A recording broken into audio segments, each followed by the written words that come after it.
The alarm screamed through the command center. Commander Thelxus watched the tactical display with growing horror. Red markers flooded the screen like a spreading disease. Each marker represented a Ravager bioship. There were thousands of them. Defensive Line 7 has collapsed, reported his tactical officer. Her voice shook with barely controlled fear. There, through the outer perimeter, Thelxus felt his chest tighten. 7 defensive lines. 7. They had held for barely 3 hours. The previous system had fallen in 2. Before that, 1 hour. The Ravagers were learning, adapting, growing stronger with each victory. Through the viewport, he could see the battle. Valkyrian warships fired their plasma beams and graviton missiles.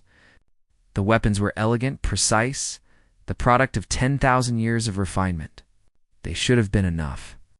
But the Ravagers simply absorbed the damage, their biomechanical bodies adapting in real time. What worked once never worked twice. Get the civilian transports out, Thelxus ordered. All of them.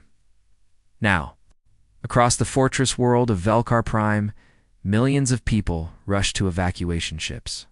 Children clutched their parents. Elders moved as fast as their aged bodies allowed. Everyone had seen the reports from the fallen systems. The Ravagers didn't just destroy. They consumed. They converted. Flesh and metal merged into something horrible, something that existed only to spread in the High Council chamber deep beneath the planet's surface. Elder Vrinthal called an emergency session. Holographic projections showed the 12 systems already lost. Billions dead. Entire civilizations erased. The Galactic Coalition's combined military forces had proven worthless. We are dying, Vrinthal said simply. Our weapons cannot stop them. Our defenses cannot hold them. Our science cannot understand them. We face extinction. The other council members sat in defeated silence. They had tried everything. Conventional weapons failed. Experimental technologies failed. Diplomatic contact was impossible because the Ravagers had no language, no desires except consumption. They were a force of nature, unstoppable and inevitable. There is one option we have not considered, Vrinthal continued. His voice was steady, but his eyes betrayed his desperation. The humans. The chamber erupted in shocked protests. Councillor Drenva stood, his feathers ruffled in agitation. The Deathworlders. You cannot be serious. They are barbarians, violent, aggressive. We quarantined them for good reason. What reason? Vrinthal challenged. Because they frightened us? Because they refused to give up their weapons? Because they came from a world so hostile that everything on it evolved to kill? Exactly my point, Drenvas argued. They are dangerous, uncivilized. And we are civilized corpses, Vrinthal shot back. Look at our screens. Look at our dead. Our civilization spent 10,000 years becoming peaceful, becoming refined. We bred aggression out of our genetics. We made war obsolete. And now something comes that does not care about peace treaties or diplomatic solutions, and we are helpless. Another counselor spoke up, her voice uncertain. The humans have been isolated for 40 years. We told them they were too primitive, too violent to join galactic society. Why would they help us? Because that is what humans do, Vrinthal said quietly. Our intelligence reports show this. When their own people are in danger, they risk everything to save them. They run into burning buildings. They dive into raging waters. They face death without hesitation to protect others. It is not civilized. It is not logical. But it is who they are. The tactical displays updated. Another defensive line had fallen. The Ravagers were now 6 hours from Velkar, maybe less if they accelerated. Thelxus received the Council's transmission. They were authorizing contact with Earth, with the humans. He felt a strange mixture of hope and dread. The stories about humans were terrifying. Their world was a nightmare of extreme weather, deadly predators, and toxic plants. Yet humans not only survived, but thrived. They conquered their entire planet. Every ecosystem, every environment, nothing on Earth could stop them. But could they stop the Ravagers? Compose a message, Thelxus ordered his communications officer. Address it to the human government. Tell them everything. Show them what we face, and ask for their help. The officer worked quickly. Message ready, Commander. How should we phrase the request? Thelxus thought for a moment. Pride was a luxury they could no longer afford. Simple and direct. Tell them we are dying. Tell them we need help. Tell them we are begging. The message transmitted across space, faster than light, heading toward the Sol system. Toward Earth. Toward the quarantined Death World and its frightening inhabitants. How long until we know if they received it? Thelxus asked. For hours, Commander. And how long until the Ravagers reach us? 6 hours. Maybe 5. Thelxus nodded slowly. It would be close. If the humans received the message, if they decided to help, if they had the capability to reach Velkar Prime in time, too many ifs. He watched the evacuation proceed. Ship after ship launched from the planet's surface, fleeing to other systems that might already be doomed. The Ravagers spread like fire through dry grass. Running was only a temporary solution on the tactical display. The red markers continued their advance, steady, relentless, unstoppable. Velkarian ships fought and died. Brave crews gave their lives to buy minutes for the evacuation. But minutes were all they bought. Thelxus thought about the humans. About the reports he had read. They came from a world where hurricanes could level cities, where volcanoes could darken the sky, where earthquakes could swallow towns. They evolved alongside predators that hunted in packs, alongside diseases that killed millions. Alongside each other in endless conflicts, every instinct told him such creatures should be avoided. But every practical thought told him such creatures might be exactly what the galaxy needed. Commander, his sensor officer called out, I'm detecting movement in the outer system. Something's emerging from hyperspace. Thelxus felt his blood run cold. The Ravagers. No, sir. The signature is different.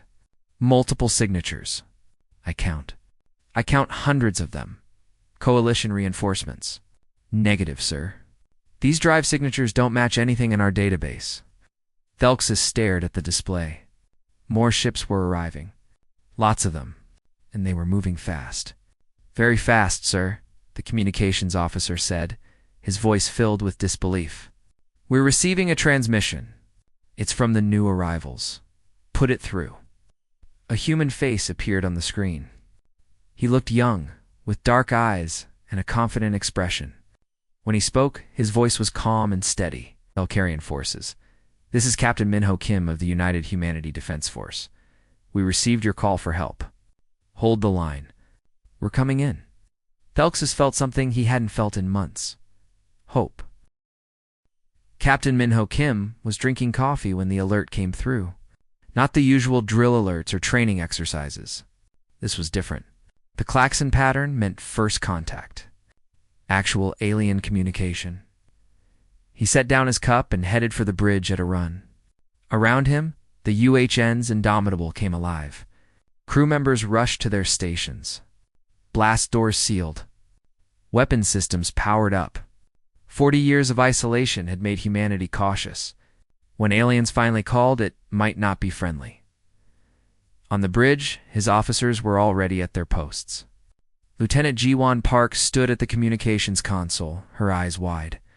Captain, you need to hear this.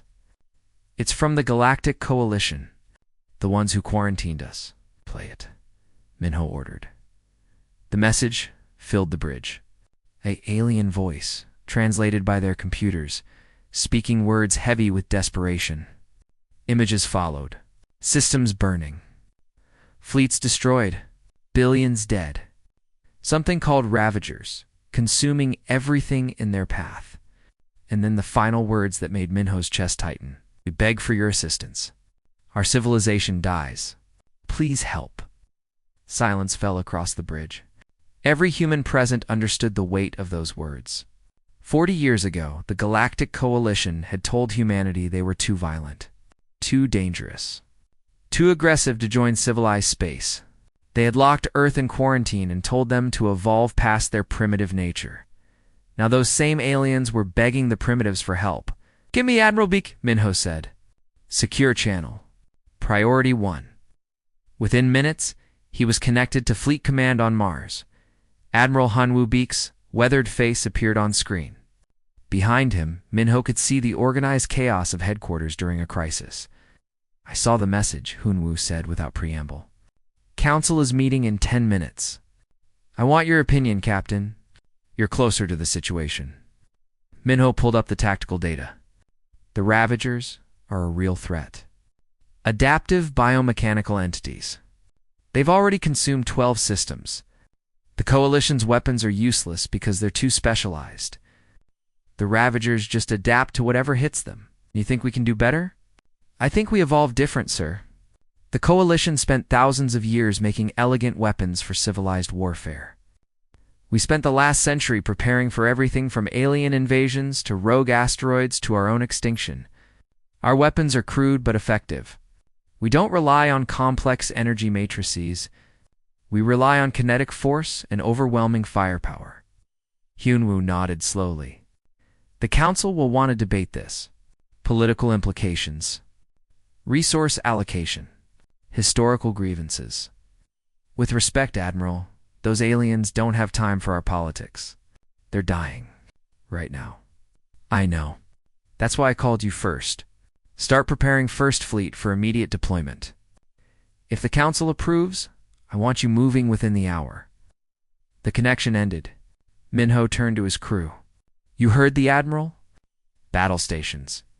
Full combat readiness. Engineering, I want jump drives hot. Weapons, run diagnostics on everything.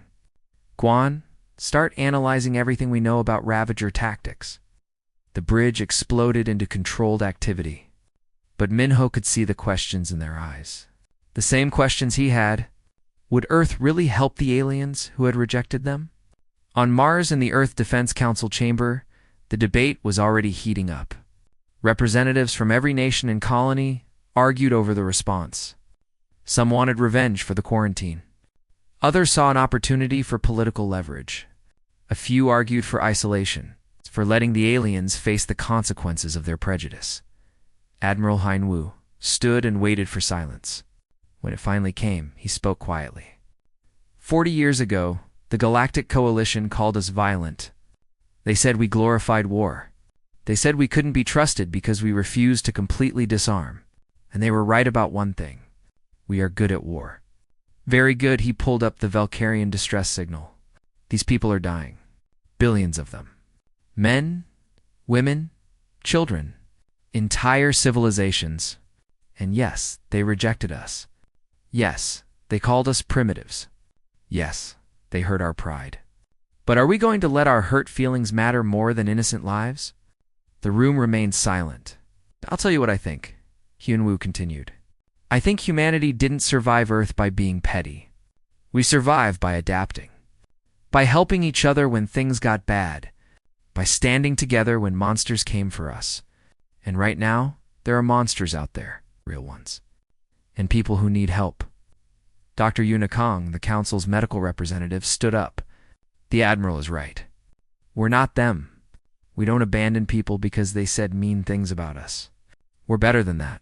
Engineer Hannah Song added her voice. Besides, this is our chance to show them what Earth really is. Not violent barbarians, protectors, heroes, the kind of people who show up when called, no matter what. The vote came quickly. Unanimous. Earth would help. Orders flashed across the solar system. First Fleet at Mars. Second Fleet at Europa. Third, Fourth, and Fifth Fleets scattered across the outer colonies. All converging on Sol for immediate deployment. This wasn't going to be a small response. This was going to be everything humanity could throw at the problem. Aboard the Indomitable, Lieutenant Dong-Yoon Lee worked frantically at his science station. He was analyzing the Ravager data, looking for weaknesses. The aliens' weapons were too precise, too elegant. They targeted specific systems, specific molecules. The Ravagers just adapted. But human weapons were different. A tungsten rod moving at relativistic speeds didn't care about molecular structure. It cared about mass and velocity. Plasma hot enough to melt battleship armor didn't have a sophisticated targeting protocol. It just melted everything. Tactical Officer Taiwan Choi grinned as he reviewed their arsenal. Kinetic accelerators, nuclear missiles, plasma cannons, chemical explosives, even old-fashioned projectile weapons. The Coalition would probably call it barbaric. Taiwan called it effective, Captain Ji-won reported. I'm picking up movement. Multiple fleet signatures. We've got company. Lots of company. Minho watched as Earth's fleets materialized around Mars. 300 warships. Every design variation humanity built during their isolation. Carriers, battleships, cruisers, destroyers, all of them armed to the teeth, Admiral. Hyenhwa's face appeared on screen again. All fleets report ready, Captain Kim. You have operational command. Get us to Velkar Prime. Understood, Admiral? All ships, this is Captain Kim. Plot jump coordinates. We're going in hot. Be prepared for immediate combat upon arrival. And remember, these aliens might have rejected us, but they're still people who need help. We don't do this for gratitude. We do this because it's right. 300 captains acknowledged the order. Jump drives charging, reported the helm. Coordinates locked. Ready on your mark, Captain. Minho looked at his crew. Good people. Brave people. People who came from a world that tried to kill them every day and made them stronger for it. All ships, he said. Jump. Space twisted. Reality bent. And 300 human warships vanished from Seoul, crossing light years in seconds.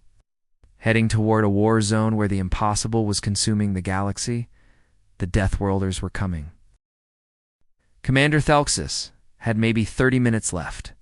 The Ravagers had broken through the fourth defensive line. The third was crumbling. Valkyrian ships fought desperately, but it was like trying to stop an ocean with a bucket. For every Ravager destroyed, 10 more took its place. While civilian transports are away, his tactical officer reported. We're the only ones left, Thelxus nodded. His crew could have evacuated. Should have evacuated. But they stayed at their posts, buying time with their lives. It was the Valkyrian way. Duty before self. Sir, those unknown contacts are getting closer. I'm reading 300 distinct signatures now. They're moving at incredible speed. Show me, the tactical display updated. Thelxus felt his breath catch. The ships were emerging from quantum space directly around Velkar Prime, not at the edge of the system like normal hyperspace exit. Right here, right in the middle of the battle, space tore open. Not with the gentle shimmer of standard hyperspace, but with violent quantum ruptures. One by one, human ships appeared, and Thelxus understood immediately why the Coalition had quarantined these people. The vessels were monsters. Where Coalition ships were sleek and curved, human ships were angular and brutal. They looked like they had been designed by someone who understood that space combat meant damage, meant armor, meant survival through sheer toughness. No elegant lines. No artistic flourishes. Just weapons and armor and power. The flagship was enormous. It dwarfed the largest Valkyrian dreadnought. Armor plating covered it in layers. Weapons bristled from every surface. It looked like a flying fortress, like something built to ram through planets if necessary. Receiving transmission, his communications officer said, voice shaking. A human face appeared on screen. Young, calm, with dark eyes that held an expression Thelxus hadn't seen in any Coalition species for generations. Predator confidence. The look of something that knew it was dangerous. Valkyrian forces. This is the United Humanity Defense Force, the human said. His name appeared on the translation, Captain Minho Kim. We received your call. Sorry we're late to the party. Had to bring proper party favors. Before Thelxus could respond, human fleet opened fire. The universe turned white. Thelxus had thought he understood firepower. The Valkyrian military was not weak. Their weapons were sophisticated, precise, the product of millennia of advancement. But what the humans unleashed was something else entirely. Kinetic accelerators threw projectiles at speeds that bent physics. Tungsten rods the size of buildings cross space in microseconds. When they hit Ravager bioships, there was no adaptation, no clever defense, just instant obliteration. Matter moving that fast didn't care about molecular structure or regeneration. It cared about momentum and mass. Plasma cannons followed. Not the precise beams coalition forces used, but massive torrents of superheated matter. Temperature so extreme, it turned space itself bright. Ravager ships caught in those streams didn't dissolve. They evaporated. Then came the missiles. Thousands of them. They filled the space between human and Ravager forces like a metal swarm. And when they hit, they exploded with the fury of miniature stars. Nuclear warheads. The humans were using nuclear weapons not as last resort, but as standard ammunition. Are they insane? His tactical officer whispered. Those yields, one mistake, and they could damage their own ships. But there were no mistakes. The human fleet moved with precision that contradicted their brutal weapons. Every ship knew exactly where every other ship was. Their point defense systems tracked and destroyed any threats to friendly vessels. It was organized chaos, violence wielded with surgical skill. The Ravagers tried to adapt. They consumed entire civilizations by learning to counter whatever hit them. But how did you adapt to a chunk of metal moving at 10% light speed? How did you counter plasma hot enough to break molecular bonds? How did you defend against nuclear fire? You didn't. You died. Captain Kim Thelxus managed to say. What are your orders for my forces? The human smiled. It wasn't a kind smile. It was the smile of someone enjoying a challenge. Commander, your ships are too fragile for this fight. Pull back to defensive positions around the planet. Protect any remaining civilians. Leave the Ravagers to us. But our defensive lines are about to become irrelevant.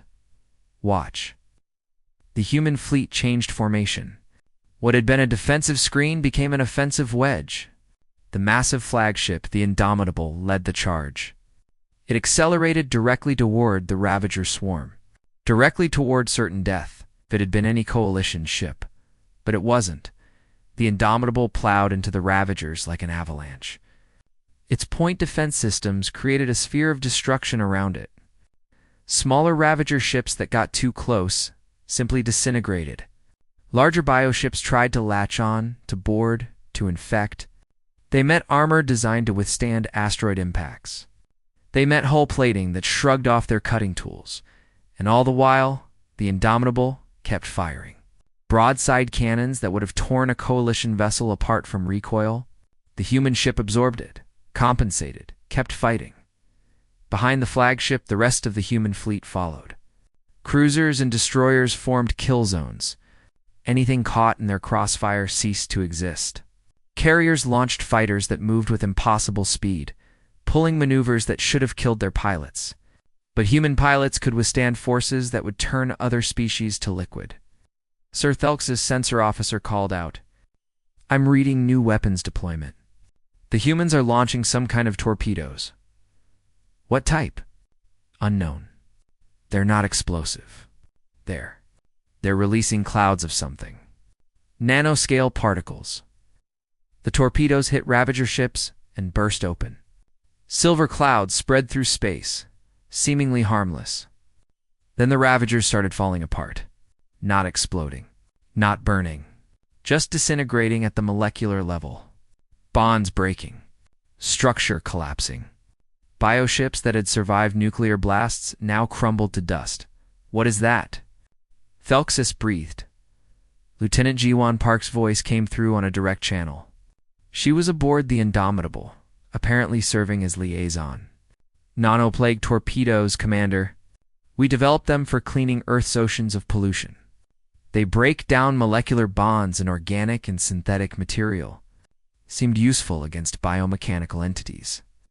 You weaponized environmental cleanup technology? We weaponize everything, Commander. Survival habit. The battle was no longer a battle. It was extermination.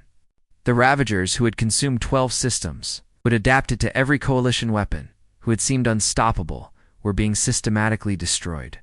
Not defeated, not driven off. Erased in 2 hours, it was over. The Ravager swarm was gone. Sensors showed no surviving bioships. No escape pods. No retreat. Just debris and dust. Captain Minho Kim's face reappeared on Thelx's screen. The human looked barely winded. Commander Velkar Prime is secure. We're detecting no remaining Ravager presence in the system. Your people are safe. Thelxus tried to speak and found he had no words. His species had spent 10,000 years becoming civilized, becoming peaceful, becoming sophisticated. They had thought they had evolved past primitive violence. The humans showed them what they had actually done. They had evolved past their ability to protect themselves. Captain Kim Thelxus finally managed. Thank you. You saved us. You saved everyone. Minho shook his head. We're not done yet, Commander. You said 12 systems fell to the Ravagers. We're not leaving until we've cleared all 12. You can't have these things coming back. And after that, we need to talk. Your coalition and us. Some things need to change. I don't understand. Human's expression grew serious. You called us violent, dangerous, barbaric. You weren't entirely wrong. But you know what? Sometimes the galaxy needs people who are dangerous. Sometimes civilization needs barbarians to defend it. Your people forgot that. We never did. Thelxus looked at the tactical display. At the debris field where the Ravagers had been. At the human fleet, barely scratched. Already preparing to jump to the next infected system, the Deathworlders had arrived in style. And nothing would ever be the same. The second system fell in for hours. The third in 3. By the fourth system, the human fleet had refined their tactics into something terrifying. They didn't just fight the Ravagers, they hunted them. Fighter pilot Sung Min Han pulled his interceptor through a turn that would have killed any coalition pilot. 8 gravities of force pressed him into his seat. His vision narrowed. His bones ached. But he held the turn, brought his weapons to bear, and fired. The Ravager scout ship in his sights dissolved under plasma fire. Read 3. You're showboating again? His squadron leader's voice crackled over the cum. I can't help it if I'm good, Sungmin replied, grinning despite the pain. He rolled his fighter, dodged returned fire, and accelerated toward the next target. His interceptor was small, fast, and armed like a gunship. Coalition fighters were delicate things designed for precision strikes. Human fighters were built like tanks that happened to fly around him. His squadron worked through the Ravager swarm with brutal efficiency. They flew in patterns that seemed chaotic, but were actually carefully coordinated. Wolves hunting prey. They isolated targets, overwhelmed them, then moved to the next. No hesitation, no mercy. On the capital ship Indomitable, Commander Jiwon Park coordinated with the shocked coalition observers. A dozen different species had sent ships to watch, to understand, to see if the humans were really as effective as the reports claimed. Your pilots, a Velkarian officer said, his voice filled with awe and horror. The acceleration they endure, it should kill them. Humans evolved under 1 gravity, Juan explained patiently. She had explained this a dozen times already. Earth's gravity. It's stronger than most inhabited worlds. Our bones are denser. Our hearts are stronger. Our blood vessels can handle more pressure. What kills your pilots is uncomfortable for hours. Your weapons? The kinetic accelerators. Simple physics. Mass times velocity equals momentum. Enough momentum overcomes any defense. The Coalition makes elegant weapons that target specific systems. We make weapons that hit hard enough to not care about systems. The Velkarian officer watched as another Ravager bioship exploded under human fire. It's barbaric. It's effective, Guan corrected. There's a difference. Below decks, Sergeant Mingi Cho led her Marine platoon through a boarding action. The Ravagers had infected a Coalition medical station. It needed to be cleared and reclaimed. Coalition Marines would have approached this carefully, precisely.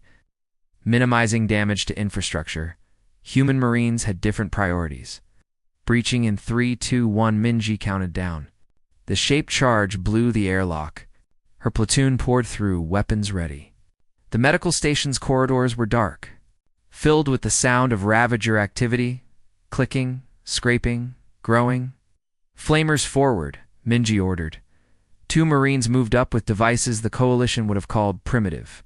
Chemical fuel. Ignition source. Directed stream of fire.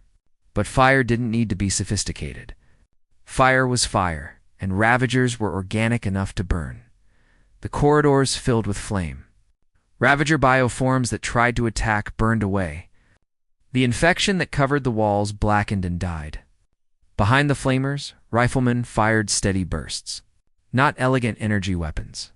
Solid projectiles that punched through Ravager armor and kept going. Medical bay clear, Minji reported. Moving to engineering, Coalition observers watching the operation looked ill. A Talaran diplomat spoke quietly to Admiral Hunhua Beak. Your people fight like they're at war with the universe itself. Hunhua didn't look away from the tactical display. We are. That's what living on Earth teaches you. Everything wants to kill you. Whether animals, plants, other humans, microscopic organisms. You adapt or you die. We adapted by becoming very, very good at killing back. But at what cost? What does such violence do to your souls? The Admiral finally turned to look at the diplomat. His expression was tired, but firm. It makes us strong enough to protect those who can't protect themselves. You see violence? We see tools, controlled, directed, used only when necessary. Do you think we enjoy this? He gestured at the screen showing battle after battle. Every human out there would prefer peace, would prefer never having to fight. But when something threatens innocent lives, we don't hesitate. That's not barbarism. That's duty. In the medical bay of the Indomitable, Dr. Unikong worked on injured crew members. Human casualties were remarkably light. The Coalition observers found this almost as shocking as human combat capability. Ships that should have been destroyed were merely damaged. Crew members who should have died were merely injured. Your damage control procedures, a Coalition medical officer said. They're extreme. Sealing off entire sections. Venting atmosphere. Sacrificing ship systems to save crew. Yuna nodded, focused on treating a plasma burn. Every human on a ship is trained for emergencies. Everyone knows damage control. Everyone knows first aid. Everyone knows how to survive. We don't have specialists who panic when things go wrong. We have a crew where everyone is a specialist at not dying. That seems like a harsh way to operate. It seems like a smart way to operate, Yuna corrected. Hope for the best. Prepare for the worst. We learned that on Earth. It keeps us alive out here, too.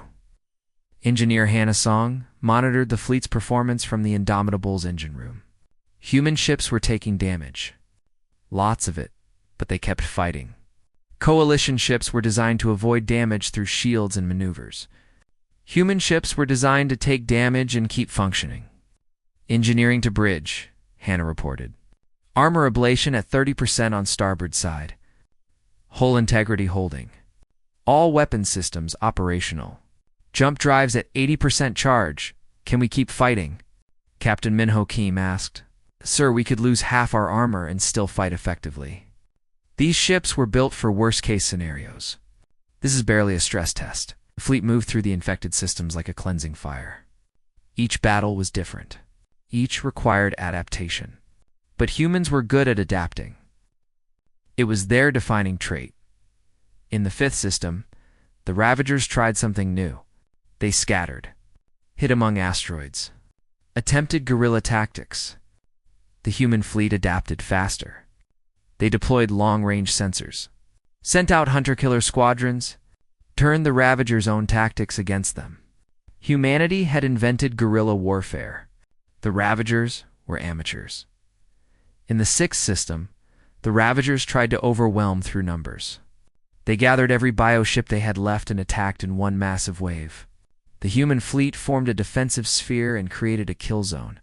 Nothing that entered came out alive. It was target practice with unlimited ammunition. By the eighth system, the Ravagers were running, actually fleeing. The human fleet pursued relentlessly. This wasn't about territory or conquest. This was about complete extermination. You didn't leave threats alive to regroup. Earth had taught humanity that lesson with every plague, every predator. every disaster, Commander Thelxus traveled with the human fleet as an observer. His role was officially to coordinate with coalition forces. His actual role was to witness and report.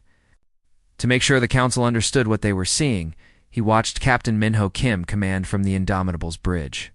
The human was calm under pressure, made decisions quickly, trusted his crew completely, and he fought with a purpose that went beyond military objectives. Captain Thelxus asked during a brief rest period. "Why do you fight so hard? You could have saved Velkar Prime and left. The Coalition quarantined you, rejected you, yet you fight for us like we're family." Minho was quiet for a moment. Then he said, "My great-grandfather was a soldier. He told me something when I was young. He said the measure of a person isn't how they treat their friends. It's how they treat their enemies when those enemies need help. We could hold grudges. We could let you face consequences. But that's not who we are. We're the people who show up. Every time. No matter what. Even for those who wronged you. Especially for them. Because that's what proves we're better. Not stronger. Not more violent. Better. We remember what you did. But we're not going to let people die because of politics." Thelxus looked at this human, this young captain from a death world, and he understood something that Coalition had missed for 40 years. Humans weren't dangerous because they were violent. They were dangerous because they knew when violence was necessary and when it wasn't. They had control, discipline, purpose. The Coalition had mistaken capability for intent. "We were fools," Thelxus said quietly. Yes, Minho agreed. "But you learned. That's what matters." The fleet jumped to the 9th system. Only 3 more to go. Then the Ravagers would be extinct, and the galaxy would have to face the truth. The Deathworlders weren't the monsters, they were the monster hunters. The last Ravager bioship died in the 12th system. Lieutenant Sung Min Han fired the killing shot, a plasma burst that turned the creature into vapor and ash. For a moment, his sensors showed nothing but debris. Then, the all-clear signal came through. Confirmed, tactical reported across the fleet. No Ravager signatures detected in any of the 12 systems. We have complete extermination. 3 weeks. It had taken humanity 3 weeks to do what the Galactic Coalition couldn't do in 3 months. 12 systems cleared. Billions saved. An existential threat erased from existence.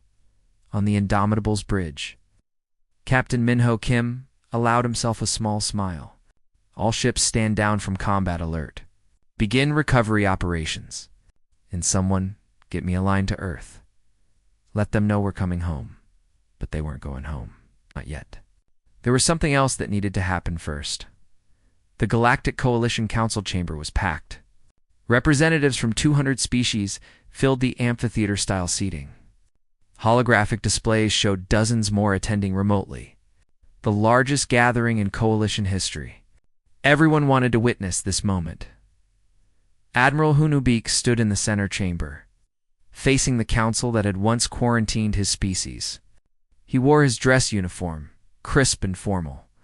Behind him stood a delegation of humans. Pilots, engineers, marines, diplomats, a cross-section of humanity. Council Elder Vrinthel called the session to order. His voice carried across the chamber with quiet authority. "This council recognizes Admiral Hunhua Beek of the United Humanity Defense Force." "Admiral, you have been granted the floor." Hyunwoo didn't waste time with pleasantries. 40 years ago, this council made a decision. You looked at humanity and saw violence, aggression, danger. You quarantined. Earthen told us we were too primitive for galactic civilization. You said we needed to evolve, to become peaceful, to abandon our weapons and our warrior nature. Silence filled the chamber. Every representative remembered that vote. Many had supported it. You were right to be concerned, Hyunwoo continued. Humans are dangerous. We are aggressive. We come from a world that tried to kill us every single day, and we survived by becoming apex predators. We are very, very good at violence. He paused, letting that sink in. Then his voice grew harder. But you were wrong about what that meant. You thought our nature made us a threat. You didn't consider it might make us protectors. On the screens around the chamber, footage played. Human ships fighting Ravagers. Marines clearing infected stations. Pilots pulling impossible maneuvers. Doctors treating the wounded. Engineers keeping damaged ships fighting. 3 weeks of war compressed into minutes of video. The Ravagers consumed 12 of your systems, Hyunwoo said. Billions dead. Your fleets were useless. Your weapons ineffective. Your scientists baffled. And in your desperation, you called the species you had rejected. The primitives. The barbarians. The Deathworlders. Counselor Drenvas, who had opposed human contact, stood up. Admiral Beak, no one here disputes what your people accomplished. You saved us. We are grateful. But that does not change the fundamental question. What happens when the threat is gone? What happens when those weapons turn toward us instead of protecting us? Before Hyunwoo could respond, Commander Thelxus rose from his seat. Counselor, I have fought beside humans for 3 weeks. I have watched them risk their lives for species that rejected them. I have seen their discipline, their honor, their restraint, and I will tell you something we have forgotten. He turned to face the full council. We called ourselves civilized because we abandoned violence. We called ourselves advanced because we made war obsolete, but we did not become peaceful. We became weak. We bred aggression out of our genetics and lost the ability to defend ourselves. The humans did not make that mistake. Lieutenant Suji Nam stepped forward from the human delegation. She was young, diplomatic corps, chosen specifically for this moment. With respect, Counselor Drenvas, your question reveals your misunderstanding. You ask what happens when the threat is gone, as if we're a loaded weapon waiting to fire. But we're not weapons. We're people. She pulled up data on the displays. Earth has nations. Hundreds of them. Different cultures. Different governments. Different ideologies. We spent thousands of years fighting each other. And yes, we were good at it. Very good. But you know what we got even better at? Not fighting, cooperation, diplomacy, finding solutions that don't require violence. Images appeared. Peace treaties, international cooperation, joint space programs, humanitarian efforts. We didn't evolve past our capacity for violence, Suji continued. We evolved past our need to use it, except when absolutely necessary. That's actual civilization. Not the absence of strength, but the wisdom to use it correctly. Dr. Unikong spoke next. During the Ravager War, we treated over 2,000 coalition personnel. Valkyrians, Tellerons, Celthions, people from species we'd never met. We didn't ask if they supported our quarantine. We didn't require payment. We helped because that's what humans do. We protect. We heal. We save those who need saving. Engineer Hannah Song added, and after the battles, we stayed. We helped rebuild damaged stations. We shared our technology for free. We trained coalition engineers in our damage control procedures.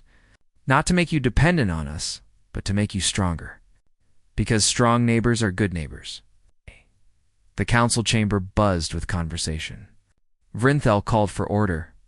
The question before this council is simple. Do we lift the quarantine? Do we grant humanity full membership in the Galactic Coalition? I vote yes, Commander Thelxus said immediately. They saved my world. They saved my people. They earned my trust and my voice. One by one, other representatives stood. Species that had been saved. Worlds that had been protected. The votes came quickly, but not all were in favor. Counselor Drenva stood again. I respect what humanity accomplished, but I cannot forget what they are. Deathworlders, warriors. My vote is no. Unhwa met the counselor's eyes. I understand your concerns, and I won't try to change your mind with words, so I'll make you a promise instead. If humanity is granted membership, we will prove every day that we deserve it. We will protect those who cannot protect themselves. We will share our knowledge freely. We will be the allies you need, not the threat you fear. Straightened. But understand this. We're not asking permission to exist. We're not begging for acceptance. We're offering partnership, equals working together. You can vote no. You can maintain the quarantine. And we will still help when you call, because that's who we are. But you'll be rejecting the best thing that ever happened to this coalition. The chamber fell silent. Then Elder Vrinthal spoke. All those in favor of granting Earth and humanity full membership in the Galactic Coalition? Lights appeared across the chamber. Green for yes. Red for no. The display updated in real time. 183 green lights, 17 red lights. The measure passes, Vrinthal announced. Humanity is hereby recognized as a full member species of the Galactic Coalition, with all rights and responsibilities thereof. The chamber erupted in applause. Not all of it was enthusiastic. Some was polite. Some was uncertain. But it was applause nonetheless. Hyunwoo bowed formally. On behalf of Earth and all humanity, we accept. And we promise you won't regret this decision. Later, as the human delegation prepared to depart, Elder Vrinthal approached Hyunwoo privately. Admiral, may I speak candidly? Please. When I suggested contacting your people, I expected help. I did not expect a revelation. You've shown us something we forgot. Something we bred out of ourselves over 10,000 years of civilization. What's that? That peace is not the absence of the capacity for violence. Peace is having that capacity and choosing not to use it. True strength is knowing when to fight and when to walk away. We became so peaceful we forgot how to protect ourselves. You never forgot. That makes you more civilized than us, not less. Ahunwa smiled. We had a good teacher. Earth didn't give us a choice. Learn to fight or die. Learn to cooperate or die. Learn to adapt or die. Every species on Earth that didn't learn went extinct. We learned, and now we're here, ready to teach others who want to learn. What will you do now? Go home, rest, repair our ships, and wait. Because something else will eventually threaten the galaxy. Something always does. And when it comes, we'll be ready. Because that's what Deathworlders do. We survive. We adapt. We protect. The human fleet departed the Coalition capital, jumping back toward Sol as they vanished into quantum space. Species across the galaxy watched and understood that. Everything had changed. The Deathworlders were no longer quarantined outsiders. They were members, protectors, warriors serving peace. On Earth, celebrations erupted.